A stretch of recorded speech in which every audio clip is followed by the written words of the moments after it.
அனைவருக்கும் வணக்கம். தேர்தல் முடிந்துவிட்டது. ஆனால் சில கட்சிகளின் நிழல் யுத்தம் இன்னும் முடிந்த பாடில்லை. குறிப்பாக சொல்ல வேண்டும் என்று சொன்னால், ஆளுங்கட்சியுமான திராவிட முன்னேற்றக் கழகமும், புதிதாக தடம் பதித்துள்ள தமிழக வெற்றிக் கழகமும், எடப்பாடியார் அவர்களைப் பற்றி திட்டமிட்டு பரப்பிய ஒரு பொய்ப் பிரச்சாரத்திற்கு முற்றுப்புள்ளி வைக்கும் விதத்தில் இந்த காணொளியோடு உங்களுடன் வந்துள்ளேன். அடிமை என்ற சொல்லை முன்னிறுத்தி அரங்கேறிய நாடகமும், அதன் மூலம் மறைக்கப்பட்ட உண்மைகளையும் நான் இங்கே விளக்க வந்துள்ளேன். 2026 சட்டமன்ற தேர்தல் களம் சூடு பிடித்த முதலிருந்தே திராவிட முன்னேற்றக் கழகமும் தமிழக வெற்றிக் கழகம் ஒரே பல்லவியை தான் பாடி வந்தார்கள். எடப்பாடியார் பாஜகவின் அடிமை என்றும். நான் இதை விலக்கி மக்களிடத்தில் விட்டு விடுகிறேன். இந்த காணொளியை முழுமையாக பார்த்து நீங்கள் சிந்தித்து புரிந்து கொள்ளுங்கள். தன்மானமிக்க ஒரு இயக்கத்தின் பொதுச் செயலாளராக எடப்பாடியார் அவர்கள் எடுத்த முடிவுகள் அனைத்துமே தமிழகத்தின் நலனை முன்னிறுத்தியே இருந்தன. ஒரு ஆண்டில் 11 மருத்துவக் கல்லூரிகளுக்கு மத்திய அரசின் அனுமதியை பெற்று தமிழகத்தின் மருத்துவ கட்டமைப்புக்கு வலு சேர்த்தவர் எடப்பாடியார். மதுரையில் எய்ம்ஸ் மருத்துவமனை அமைய அடித்தளமிட்டு மத்திய அரசின் நிதியை தமிழகத்திற்கு கொண்டு வந்து சேர்த்தவர் எடப்பாடியார். கோதாவரி, காவிரி இணைப்பு போன்ற மெகா திட்டங்களுக்கு மத்திய அரசின் ஆதரவை நிலைநிறுத்தியவர் அதே எடப்பாடியார். புரிந்து கொள்ளுங்கள், கூட்டணி என்பது கொள்கை சார்ந்தது, அடிமைத்தனம் அல்ல. ஒரு தேசிய கட்சியுடன் கூட்டணியை வைத்திருப்பதாலேயே மாநிலத்தின் உரிமைகளை விட்டு கொடுத்து விடுவார் எடப்பாடியார் என்று எண்ணுவது எவ்வளவு பெரிய அறியாமை. மத்திய அரசுடன் கூட்டணியில் இருந்த போதும் தமிழக மக்களின் நலன் என்று வரும்போது எடப்பாடியார் யாருக்கும் அடிபணிந்ததில்லை, எதிலும் சமரசம் செய்து கொண்டதில்லை என்பதற்கான சான்றுகளை நான் சொல்லவா? முதலில் 7.5% இட உள் ஒதுக்கீடு. நீட் தேர்வினால் அரசு பள்ளி மாணவர்களுக்கு ஏற்படும் பாதிப்பை உணர்ந்தவர் யாருடைய அனுமதியும் பெறாமல் அரசாணை 162 பயன்படுத்தி 7.5% இட உள் ஒதுக்கீடு அதை அமல்படுத்தி வரலாறு படைத்தவர் எடப்பாடியார். இது டெல்லியின் உத்தரவா அல்லது எடப்பாடியாரின் தனிப்பட்ட துணிச்சலா? காவிரி வேளாண்மை வாரியம். உச்சநீதிமன்ற தீர்ப்பின்படி காவேரி வேளாண்மை வாரியத்தை அமைக்க மத்திய அரசுக்கு தொடர்ந்து அழுத்தம் கொடுத்து அதை தமிழகத்துக்கு பெற்றுத்தந்தவர் யார்? அதே எடப்பாடியார் தான். மத்திய அரசிடமிருந்து தமிழகத்திற்கு தேவையான நிதியையும் திட்டங்களையும் பெறுவதற்கு இணக்கமான உறவு தேவையே தவிர அதை அடிமைத்தனம் என்று முத்திரை குத்துவது அரசியல் காழ்ப்புணர்ச்சி தானே, வேற என்ன?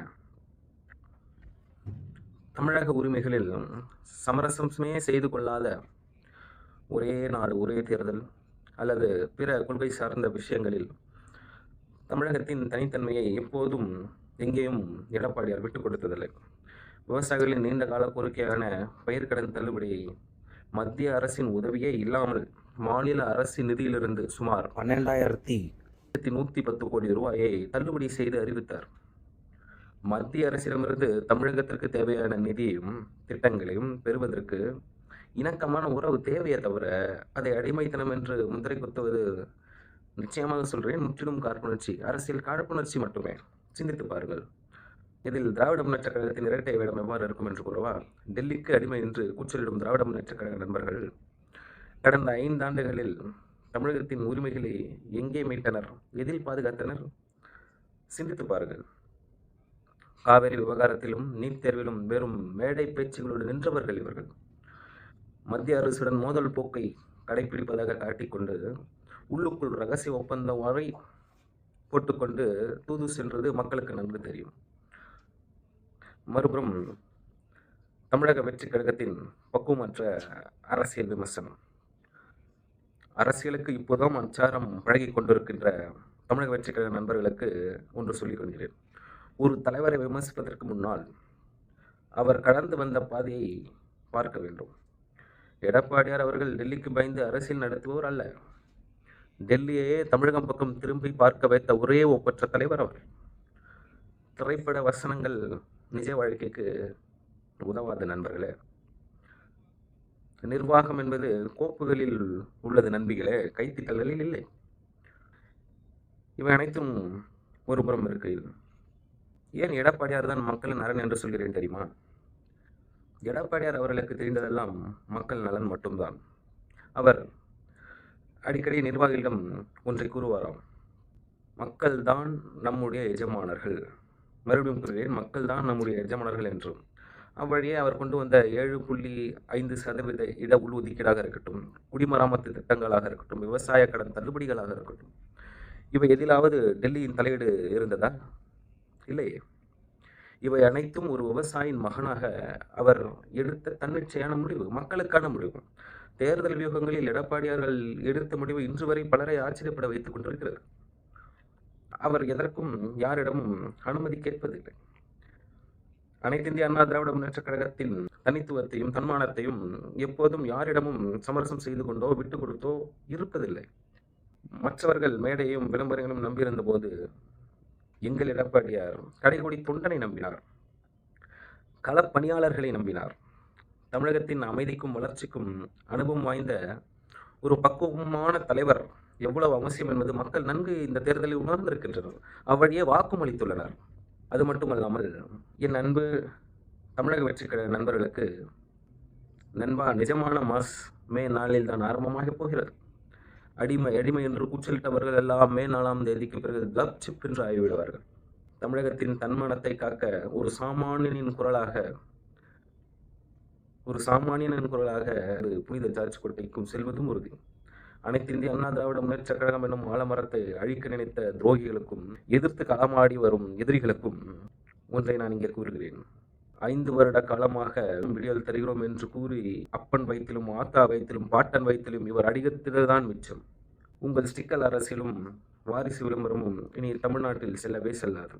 சினிமாவில் வேணுமானால் நீங்கள் 100 பேரை புரட்டி போட்டடிக்கலாம். ஆனால் அரசியலில் எங்கள் சாமானிய விவசாயி செஞ்ச சாதனைகளை உங்களால் ஓவர்டேக் பண்ணவே முடியாது நண்பா. எங்கள் ரத்தத்தின் ரத்தமான அனைத்து இந்திய அண்ணா திராவிட முன்னேற்ற கழகத்தின் தொண்டர்களே, கிடைக்கப் போகின்ற இதை வெற்றி நமக்கு மிகவும் அவசியமான ஒன்று. வெயிலிலும் மழையிலும் நனைந்து எதிரணியின் பொய் பிரச்சாரத்தை அடித்து நுறுக்கி வீடு வீடாக சென்று எடப்பாடியாரின் சாதனைகளை சொன்ன எடப்பாடியாரின் அன்பு தளபதிகளே, நாம் சிந்திய ஒவ்வொரு சொட்டு வேர்வைக்கும் மே 4 நிச்சயம் பலன் உண்டு. எழுச்சியாக இருங்கள். பிரச்சாரத்தின் போது படம் காட்டி ஆணவ பேச்சின் எங்கள் கழக சரக நிர்வாகிகள் மேல் அவதூறு பரப்பியும் பொய் பிரச்சாரம் செஞ்சும் பதியப்பட்ட பல வழக்குகளையும் சுக்குநூறாக உடைத்தது நாம் உழைப்பினால், நாம் ஒற்றுமையினால். எடப்பாடியார் அவர்கள் மீண்டும் அரியணையில் அமர்வது உறுதி. அவரை அமர்த்த இரவு பரல் பாராமல் உழைத்த நம் 1.5 கோடி தொண்டர்களின் உழைப்புக்கு நிச்சயம் கிடைக்கப் போகும் பரிசுதான் என்ற 2026 எடப்பாடியாரின் ஆட்சி. தர்மம் வெல்லும், துரோகமும் வாரிசு சினிமா மாயையும் சுருண்டு விழும். எடப்பாடியாரின் தலைமை தமிழகத்தில் மீண்டும் மிளிரும். மறுபடியும் கூறுகிறேன், கோட்டையை நோக்கி புறப்பட தயாராகிறார் நம் சாமானிய விவசாயி. வணக்கம்.